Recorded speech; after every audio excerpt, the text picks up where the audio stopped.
So in the previous segment, we solved some examples of productivity calculation,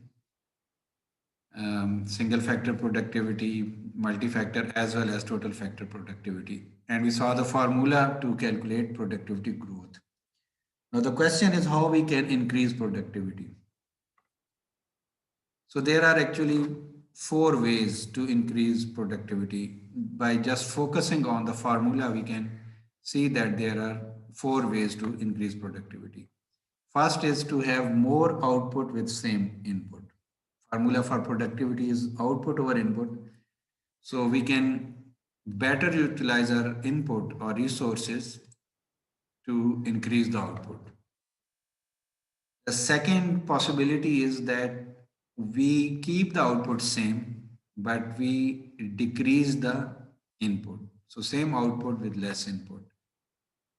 The third way is to have more output with less input. So combination of the first two. So more output and less input. So that is a very ideal case if we can do that. More output with less input. So we are increasing output as well as decreasing the input. The fourth possibility is more output with more input, but proportional increase in output is more than input. Let's briefly see these four possibilities. First one is more output with same input. So it is generally the result of effective utilization of resources. Effective utilization of resources and decrease in waste. So that is one of the core focuses of our course as well. More output with same input. So it could be because of less idle time of workers or less waste of material, for example.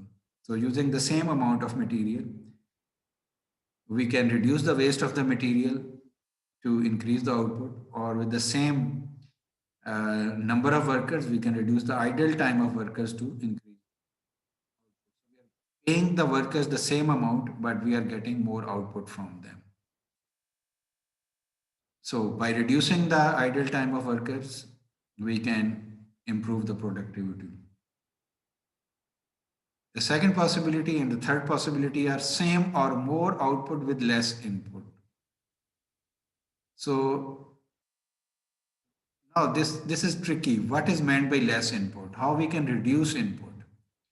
So uh, it is fine if it is a result of less material, less land, or less energy. So for some resources, it is wonderful if you can produce the same quality product in great quantity by using lesser material, lesser land, or lesser energy.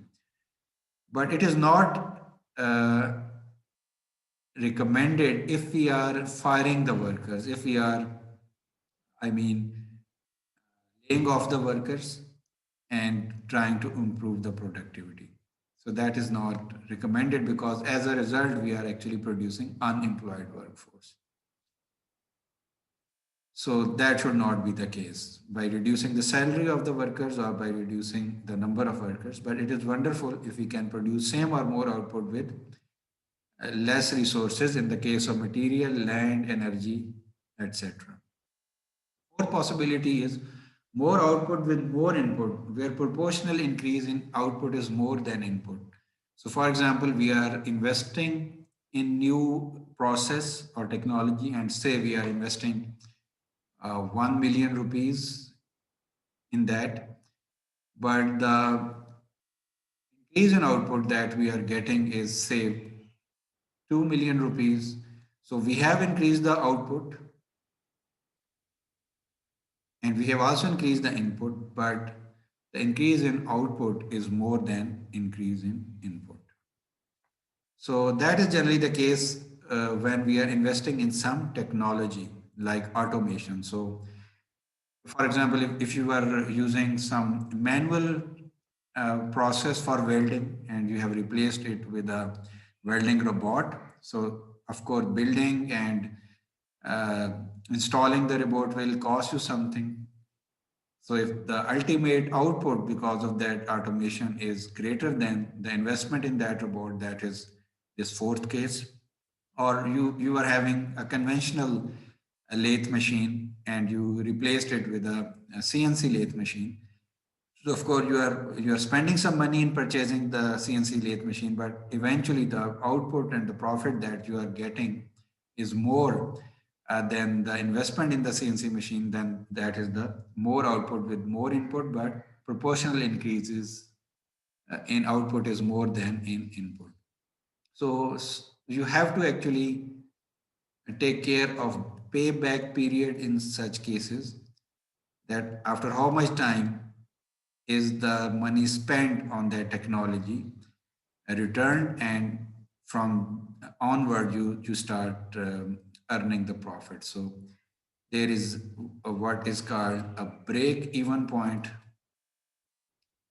that is reached, and after that you start earning profit. So after how much time actually the break even point will be reached? So it is very important to determine that. So if you have any questions, you can ask.